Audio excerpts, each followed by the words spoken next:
진정될 줄 알았던 신종 코로나 바이러스 문제가 대구에서 다시 불이 붙어서 전국으로 확산됨으로 인해 모든 국민이 극심한 공포를 느끼고 있습니다. 학생들의 개학이 연기되고 일부 공장이 멈추었습니다. 심지어 교회마저 주일 예배를 가정 예배로 드리는 초유의 사태가 벌어졌습니다.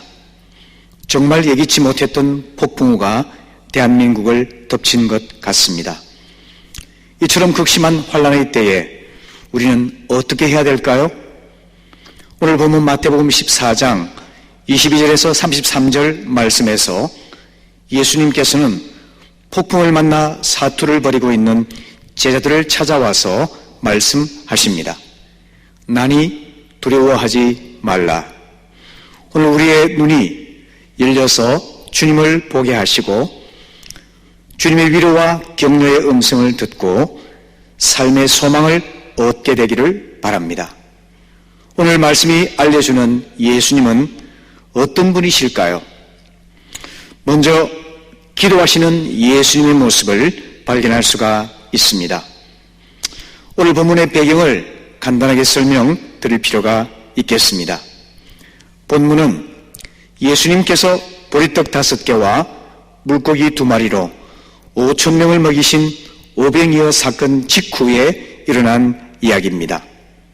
주님께서는 위대한 기적을 행하신 후에 모인 무리를 집으로 돌아가도록 명하셨습니다. 동시에 제자들을 재촉하여 배를 타고 갈릴리 바다 건너편 베세다 땅으로 가게 하셨습니다. 왜 예수님께서는 제자들과 함께 가시지 않고 그들을 먼저 보내셨을까요? 23절 말씀을 보시면 무리를 보내신 후에 기도하러 따로 산에 올라가시니라 저물매 거기 혼자 계시더니 라고 말씀하고 있습니다. 그 이유는 하나님 아버지와 친밀한 교제를 나누기 위해서였습니다. 예수님께서는 복음을 전하고 사람들을 섬기는 분주한 사역의 와중에도 언제나 하나님 아버지와의 친밀한 교제를 우선순위에 두셨습니다. 이런 기도의 교제가 중요한 이유는 활동으로서 기도를 대체하지도 않고 기도 가운데 자신의 내면을 성찰할 수 있기 때문입니다. 예수님께서는 홀로 기도하는 가운데 나는 누구인가? 나의 사명은 무엇인가를 재확인하셨습니다.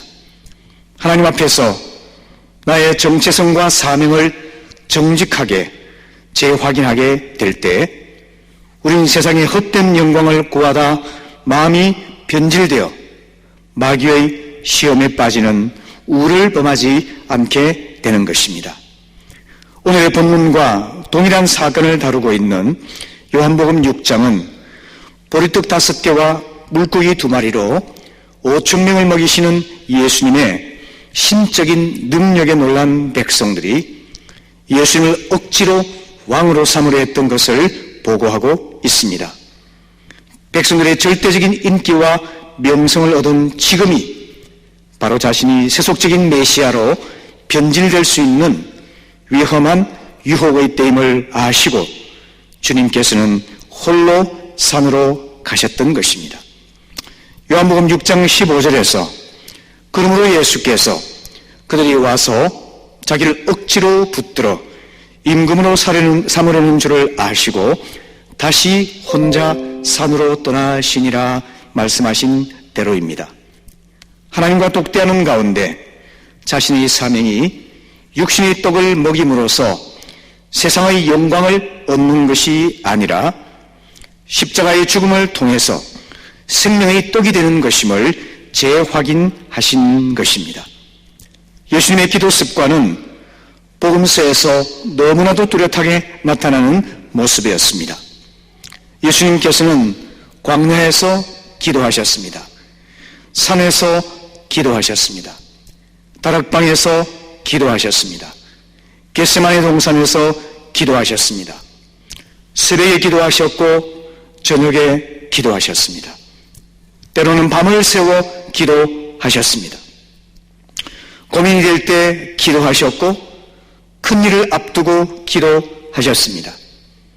성공적인 사역으로 인한 인기 절정의 순간에도 자신의 마음을 지키기 위해서 기도하셨습니다. 이처럼 일상의 기도가 쌓여서 십자가의 죽음에 순종하는 기도를 통해서 인류 구원의 사명을 완수하셨던 것입니다.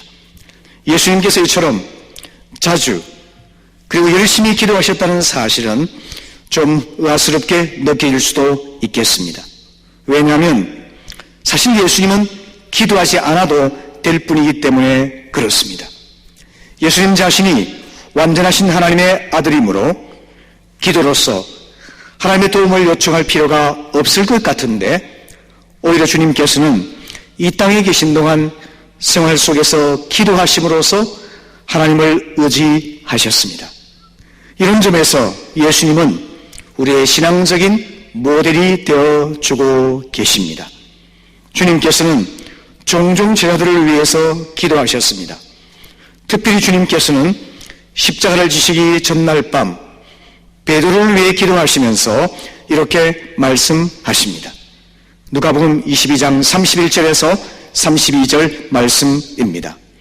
시몬아 시몬아 보라 사탄이 너희를 밀가 부르듯 하려고 요구하였으나 그러나 내가 너를 위하여 내 믿음이 떨어지지 않기를 기도하였노니 너는 돌이킨 후에 내 형제를 굳게 하라 말씀하셨습니다.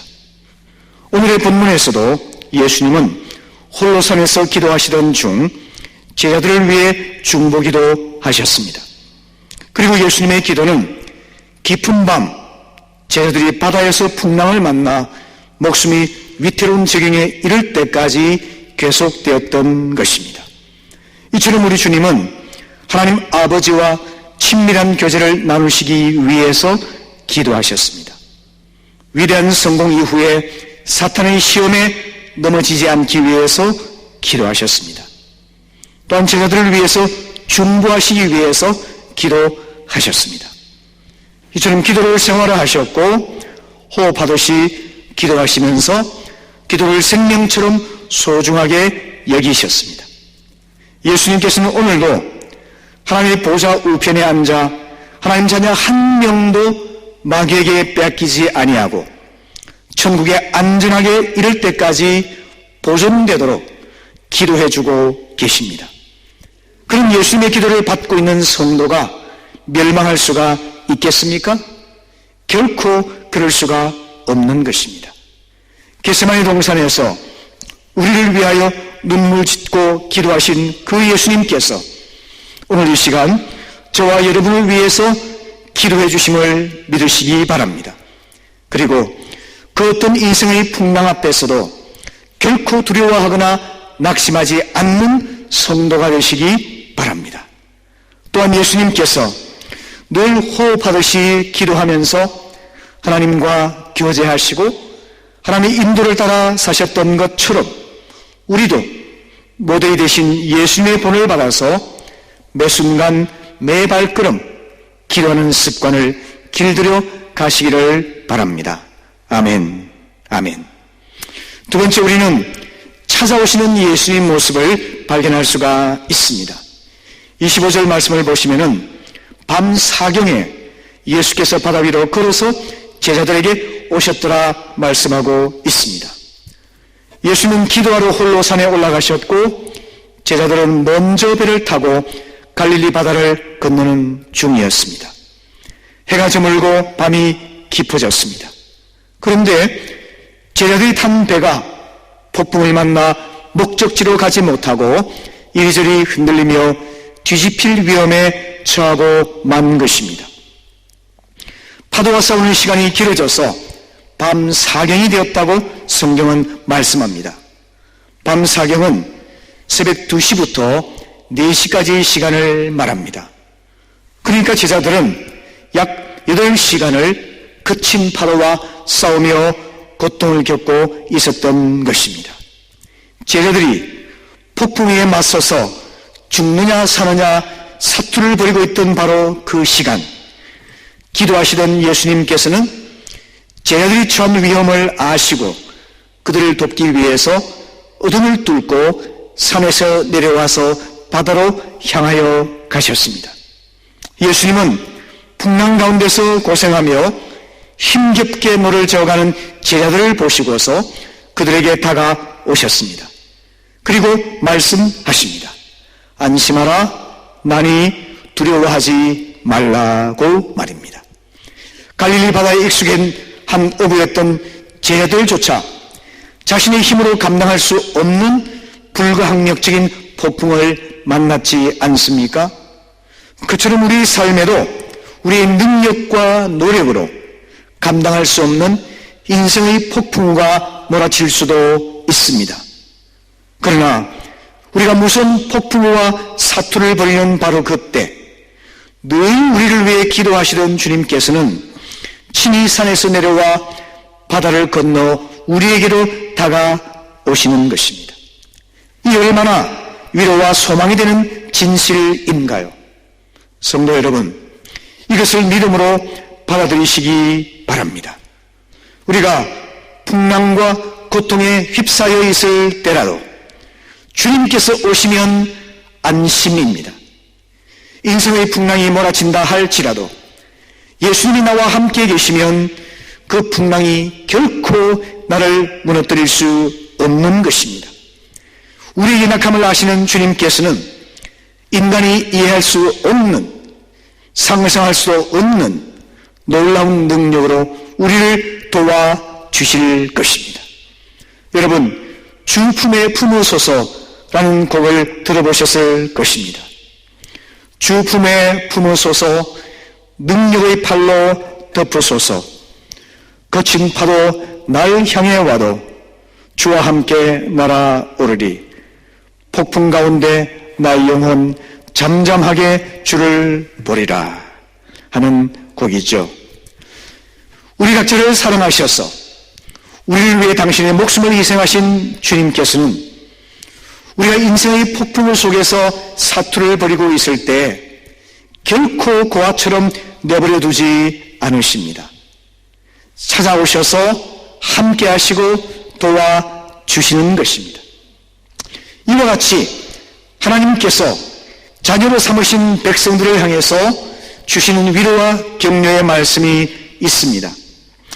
이사야 43장 1절에서 3절의 말씀입니다. 천천히 뜻을 마음에 새기면서 들어보시기 바랍니다. 야곱아, 너를 창조하신 여호와께서 지금 말씀하시느니라.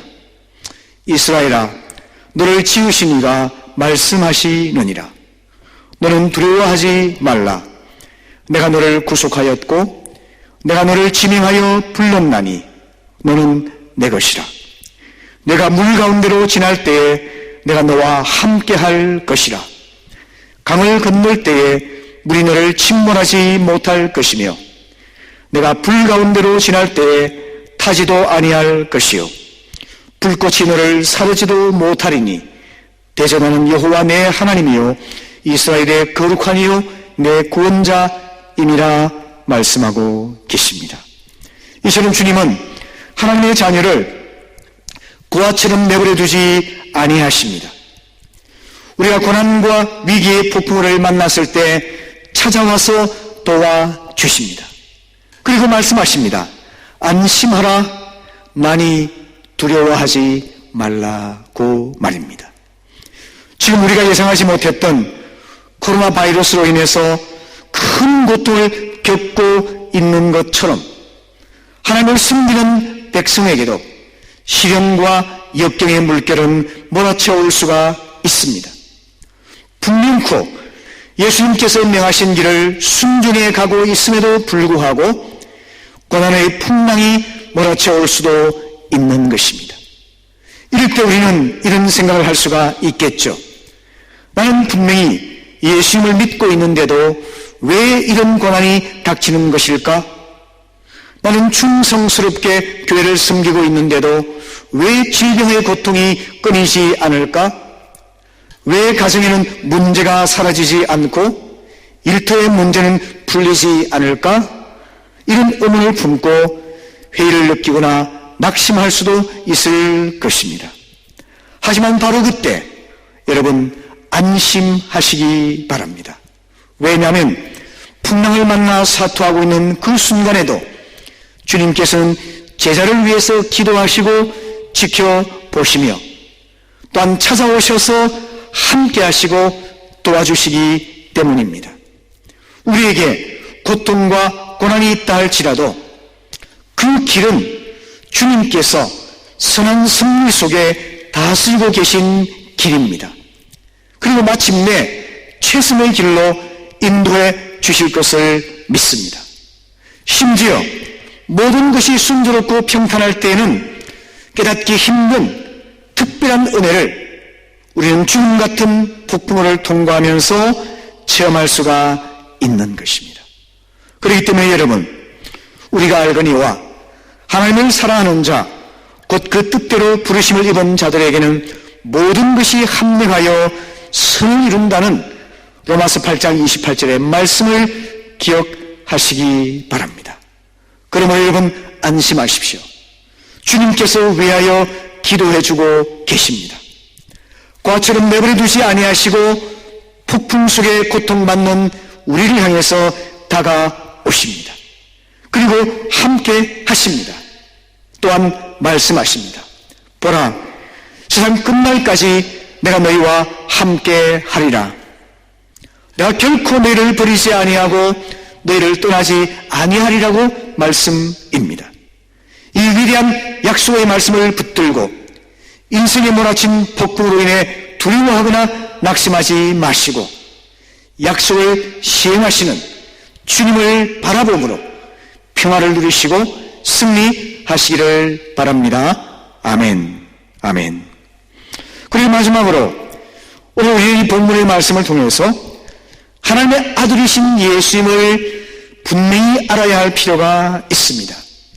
26절에 보시면은 예수님께서 바다 위로 걸어서 그들에게 오셨을 때에 제자들은 너무 놀라서 주님이신 줄 알지 못하고 유령을 본 것으로 착각해서 소리를 크게 질렀습니다.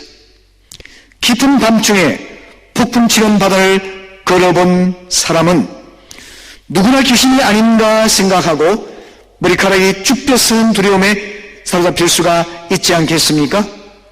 하지만 본문과 동일한 사건을 다루고 있는 마가복음 6장 52절 말씀은 이렇게 기록하고 있습니다. 이는 그들이 그 떡 떼시던 일을 깨닫지 못하고 도리어 그 마음이 둔하여졌음이러라 말씀하고 있습니다. 즉 제자들은 불과 몇 시간 전에 주님께서 행하셨던 기적, 오병이어의 기적을 경험했으면서도 참으로 예수님께서 왜 오셨고 그분이 어떤 분인지를 정확히 알지 못한 채 망각해버렸다는 것입니다. 오병이어의 사건은 기적을 일으키는 마이다스의 손을 가리키는 것이 아니라 예수님께서 생명의 떡, 곧 우리의 메시아이심을 알려주는 표적인 것입니다. 안타깝게도 제자들은 오병이어의 기적을 보았을 뿐 그 기적이 나타내는 표적을 분별하지는 못했던 것입니다. 그렇기 때문에 산에서 기도하는 중에 폭풍을 만나 사투를 벌이는 제자를 보시고 그들을 위해 물 위를 걸어오시는 주님을 알 수도 없었던 것입니다. 뿐만 아니라 믿음이 약하기는 베드로도 마찬가지였습니다. 베드로는 물 위를 걸어오신 분이 예수님이란 사실을 알았을 때에 용기를 내어서 말을 합니다. 주님, 만일 주님이 맞으신다면 나를 명하여 물 위로 오게 해 주십시오 라고 말입니다. 그리고 그는 오라는 주님의 말씀에 순종해서 물을 향해서 발걸음을 옮겼습니다. 그랬더니 신비한 능력이 임하여 그가 주님처럼 물 위를 걷게 되었습니다. 근데 잠시 후에 넘실대는 파도와 몰아치는 바람으로 인하여 베드로는 두려움을 느끼게 되었습니다. 그리고 두려움을 느낀 그 순간 물에 빠져서 죽을 위험에 처하게 되었습니다. 도와달라고 소리치는 베드로의 손을 잡아 건져주시면서 주님께서 말씀하십니다. 믿음이 작은 자여 왜 의심하였느냐라고 말입니다. 베드로는 말씀에 순종하여 물 위를 걸었지만 오라고 명령하시는 주님을 바라보기보다는 넘실대는 파도를 봄으로 인해서 믿음이 약해졌습니다. 우리의 눈이 무엇을 바라보는가에 따라서 위대한 믿음의 역사를 경험할 수도 있고 반대일 수도 있습니다. 우리를 휘몰아치는 파도가 아무리 거셀지라도 주님께 시선을 고정하고 나아가면 물 위를 걷는 믿음의 역사가 나타날 수가 있습니다. 그런데 베드로 역시 주님께 시선을 고정하는 믿음을 갖지 못하여 물에 빠지고 말았던 것입니다. 그러니까 제자들의 마음이 둔해진 것이나 베드로의 믿음이 약해진 것이나 근본적인 문제는 예수님이 누구신가에 대한 분명한 믿음이 결여되어 있었다는 것을 알 수가 있습니다. 예수님께서 물에 빠진 베드로의 손을 잡아 일으키신 후에 배에 오르시자 놀랍게도 그토록 무섭게 몰아치던 폭풍이 그치고 바다는 고요해졌습니다. 이것을 보고 제자들은 이렇게 고백합니다. 33절 말씀입니다. 배에 있는 사람들이 예수께 절하며 이르되 진실로 하나님의 아들이로소이다 하더라고 말입니다. 예수님께서 위대한 오병이어의 기적 직후에 제자들로 하여금 갈릴리 바다를 건너가게 하신 것은 바로 예수님이 하나님의 아들이심을 깨닫고 믿게 하시기 위함이었습니다. 바로 기적을 넘어서 표적을 경험하도록 하기 위했던 것이었습니다. 주님께서 폭풍우 속에서 사투를 부리는 제자들을 향해서 걸어오시면서 말씀하셨습니다. 나니 두려워하지 말라.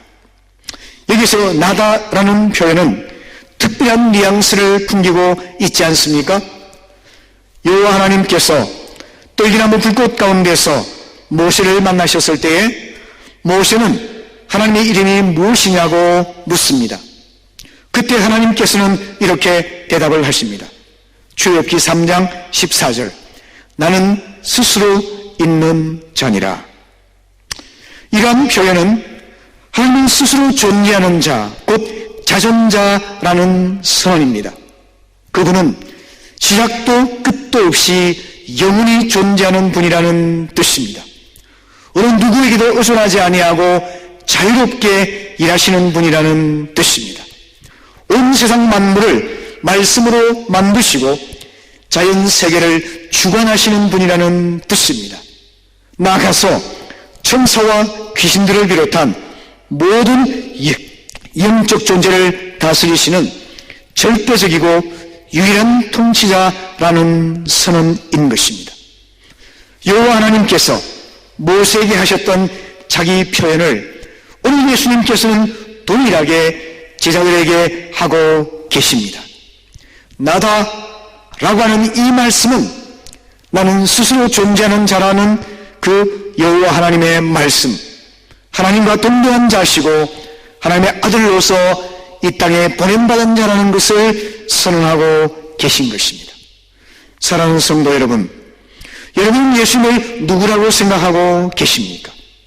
혹시 오병이어의 기적을 경험하고도 마음이 둔해진 제자들처럼 생명의 떡이신 예수님을 알지 못하는 어리석은 사람은 아니신가요? 혹시 여러분은 베드로처럼 어떤 때는 주님의 말씀에 순종하여 놀라운 기적을 경험하다가 다른 때는 파도의 시선을 빼앗김으로 주님을 바라보지 못하고 물에 빠져 실패하는 사람이 아니신가요? 우리 주 예수 그리스도는 만물의 창조자이십니다. 구원자이십니다. 그리고 하나님의 아들이십니다. 그분을 바로 알고 우리 시선을 그분께 고정한 채 믿음으로 나아가면은 우리 생명을 위협하는 폭풍도 잔잔해지고 하나님의 평화가 우리 삶을 가득 채우게 될 것입니다. 말씀을 마무리하겠습니다. 언젠가 저는 장거리 여행을 할 때 제가 탄 비행기가 난기류를 만나서 몹시 흔들리고 엄청난 폭우가 쏟아지는 위험한 순간을 맞이한 적이 있었습니다. 이러다가 비행기 안에서 목숨을 잃는 것이 아닌가 하는 두려움을 느낀 적이 있었습니다. 그런데 비행기가 고도를 더 높여 밀어 올라갔을 때 창문을 통해서 하늘 위를 바라본 순간 비행기가 몹시 흔들리고 폭우가 쏟아지는 지점 바로 위에 강렬한 태양빛이 비치고 있는 것을 알게 되었습니다. 그곳에는 비도 내리지 않았고 기체의 흔들림도 없었고 모든 것이 평화로웠습니다. 우리 삶에도 폭풍과 몰아치고 파도가 너무 극심해서 죽음의 공포를 느끼는 때는 이런 순간이 있을 수가 있습니다.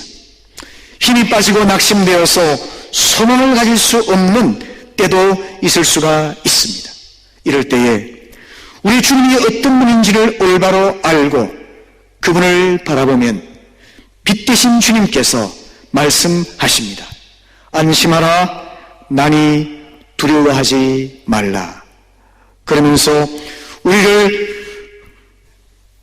무너뜨리려는 파도를 잔잔하게 하시고 평화를 가져오십니다. 오늘 본문이 알려주시는 주님의 모습은 나를 위해 기도하시는 예수님이십니다. 나의 고통과 두려움을 아시고 찾아오시는 예수님이십니다. 물 위를 걸으시고 바람과 바다를 잔잔케 하시는 하나님의 아들이십니다. 여러분은 이 예수님을 올바로 알고 계십니까?